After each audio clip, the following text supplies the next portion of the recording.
And we've been loving chatting to Merce and Christian. Christian, I have to get your thoughts on this, because if that Mark Gahey deal goes through for Liverpool, we're looking at them having spent around £450 million in a single window. Now, I know you know the Fenway Sports Group from your time at the club. Tell me about their makeup and what they would make of this window. Will they see it as a success? Oh, most definitely. I think it's absolutely fascinating. For most of their time in charge, which is now over 15 years, they've run a balanced transfer budget, basically outs paying for ins, very successfully and being very competitive. But I think it's fair to say we're seeing a complete change of strategic approach by Fenway now. They're making massive net investment, and I think the question is why? My suspicion is two things. I think they look at the competitive position for the first time in many years, and they see a genuine opportunity to really dominate British football and even European football in a way that perhaps hasn't been true in the last few years, where they were happy to be an incredibly powerful competitor but not trying for market leadership.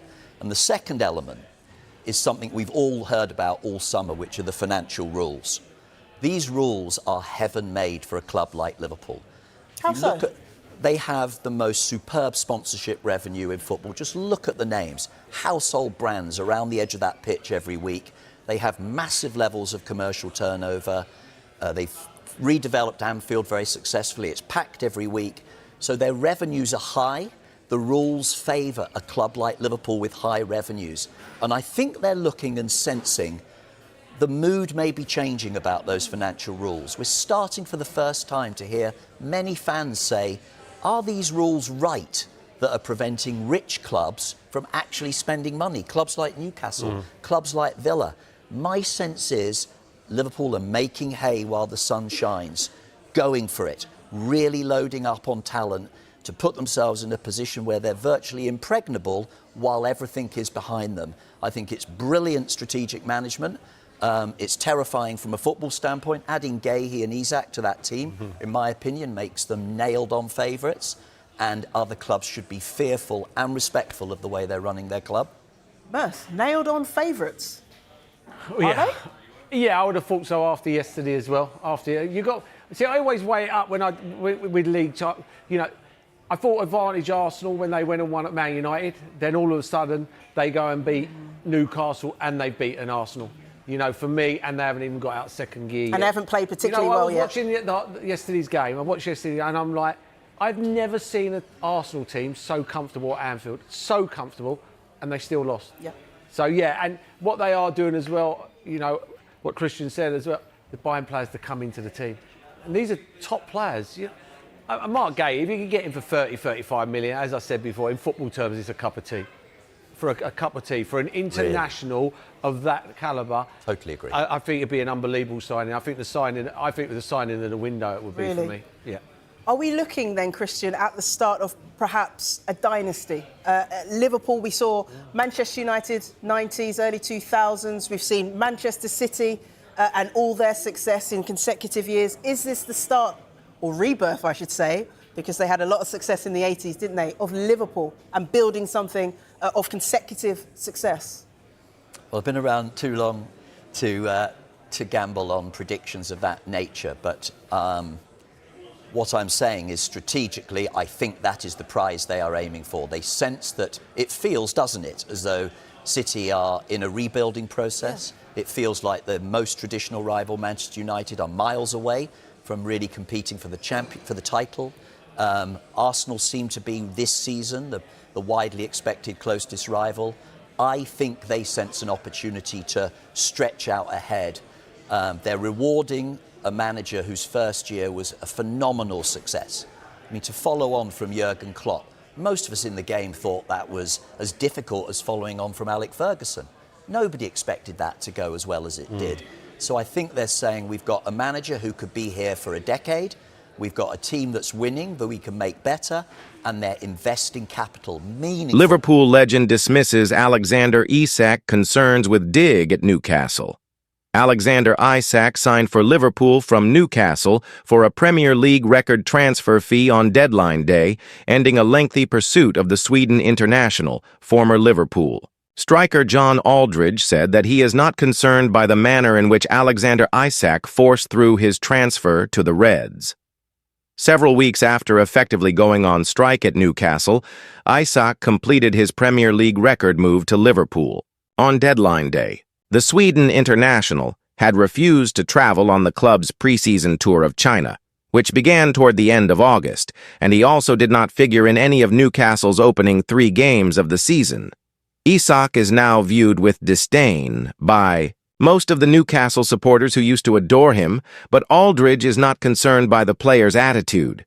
"Thank goodness the Alexander Isak transfer saga is now over," Aldridge said in his column for the Liverpool Echo.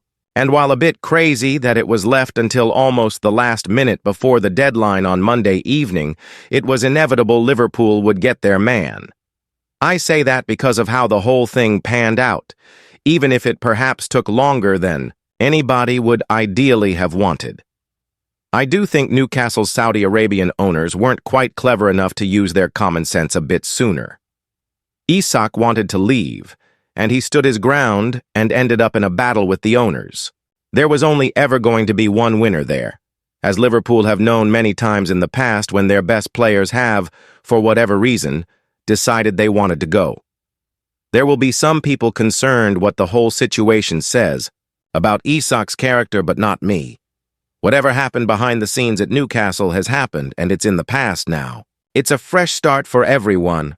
Aldridge is also not concerned by how Isak's arrival might impact Hugo Ekitike, who has begun his Liverpool career brilliantly following his arrival from Frankfurt. Ekitike has scored 3 goals in 4 appearances when lining up as a striker for his new club. But he will almost certainly not keep his place at the tip of Liverpool's attack following the signing of Isak. I wouldn't be too worried about how Isak's arrival will impact Hugo Ekitike, Aldridge said. The French forward has been good since arriving at Liverpool, and his goals have already proven important. But he's still young and adapting to a new league and country, and it would have been too much pressure to carry the burden of being center forward largely by himself. What Liverpool now have is attacking options. Both Isak and Ekitike can play on the left or down the middle. They could operate as a pair, and Ekitike could also go on the right or as a second striker. Michael Owen opens up on embarrassing Man Utd regret. "It's killing me." Former Liverpool star Michael Owen spoke about his decline during the latter years of his playing career, admitting he was embarrassed by his performances for the likes of Manchester United. Michael Owen has opened up on struggling to deal mentally with his decline during the latter stages of his career at Manchester United. The former England striker admits he felt embarrassed by how dramatically his level fell during the second half of his playing days, admitting it was killing him inside. Owen burst onto the Premier League scene as a 17-year-old at Liverpool, quickly establishing himself with his lightning pace in behind defenses and clinical finishing ability. He claimed the league's Golden Boot Award in his first 2 full seasons, before making his mark on the international stage with a stunning strike against Argentina, aged 18, at the World Cup 1998. After playing a pivotal role in Liverpool's treble success with the UEFA Cup, FA Cup and League Cup in 2001, which earned him the Ballon d'Or, he secured a move to Spanish giants Real Madrid in 2004. Owen spent just 1 campaign in La Liga before his $16.8 million switch to Newcastle, where persistent muscle injuries meant he was sidelined for lengthy periods across the following 4 seasons on Tyneside. His fitness woes continued at Manchester United and later Stoke City, with the striker eventually opting to retire in 2013. The 45-year-old recently appeared on the Rio Presence podcast, where former Red Devils teammate Rio Ferdinand asked him about the drop-off from going from an elite environment to one that isn't. Owen instead reflected on his own career, explaining he views it in 2 distinct halves: pre- and post-injury troubles. The pundit said, "Well, I've said before, I sort of split my career into 2, almost Liverpool and maybe Madrid, and then afterwards, because I just wasn't the same. Not that I didn't like it. I loved it at United. I love you and the lads and whatever, but I'm not me. I'm not me. You know what I was when I was 18. And you know what I was when I was 30. It's like I was half embarrassed. I'm coming out, they've been to these big stadiums, St. James's Park, Old Trafford, with my name on my back. It's like, can I not just change my name and just think of something like call me something else? I don't want people to remember me like this. Still good, still scoring, but I'm not what I was. It's killing me. But it's like, what can you do? Owen's time at Liverpool saw him score more than 20 goals in all competitions in each season, but 2. Following his 16-goal haul in 45 appearances for Real Madrid, his numbers plummeted dramatically as injuries mounted and his electric pace diminished. Speaking about his spells at Newcastle United and Stoke, he candidly said, "I had it for 8 years when I'm thinking, I don't like this. I was looking at the clock half of my career thinking only 20 minutes. And I could still score. I could still play well. I couldn't rip a team's heart out anymore. I could just finish if I get the opportunity. I'm relying on everyone else now. Whereas I used to be able to, I didn't need anyone else. Just give me the ball and I'll do it." And that change of mentality. I didn't retire because of my body. I still played in a game the other day. I retired because my mind was about to explode. And I couldn't have it anymore that I was just a Premier League player. Though his displays failed to meet his own lofty standards, Owen's time at Manchester United delivered an elusive Premier League trophy in 2010-11, along with another League Cup victory. He ended his career with an impressive record of 222 goals across 482 matches, alongside 40 goals in 89 England appearances. Arne Slot's ideal starting lineup after Richard Hughes' transfer window masterclass. Liverpool's first-team squad looks very different following the summer transfer window than the one which took the Premier League title last season. Several heroes of that title-winning campaign have been sold, including Luis Diaz, Darwin Núñez, and Trent Alexander-Arnold. Plenty more fringe men have also exited, including Jarell Quansah, Harvey Elliott, and Tyler Morton. And in their place have come some of the most expensive players ever signed by a British club. Alexander Isak is a new British record arrival, with his 130mm fee surpassing the 160mm. The Reds may ultimately pay for Florian Wirtz. What will LFC's best XI look like? Hugo Ekitike has also been added to the attack for an initial 69 millers. Both fullback slots have had a refit with Jeremy Frimpong and Milos Kerkez coming in, and a very promising young defender in Giovanni Leone has been recruited. No fewer than 3 goalkeepers have come in. But Georgi Mamardashvili is the only one set to receive any meaningful first-team minutes. Once everything settles down, who could feature in Liverpool's best matchday offense? Of course, injuries and suspensions will play a part as the season goes on, and Slot will use the option of resting key players at times throughout the campaign. But with everyone available, here is Liverpool's best XI goalkeeper, Alisson Becker. No dispute here. Mamardashvili will accept his role as backup, for a season at least. Defenders Jeremy Frimpong. Although a natural wing-back rather than a traditional full-back, he gets the nod over Connor Bradley.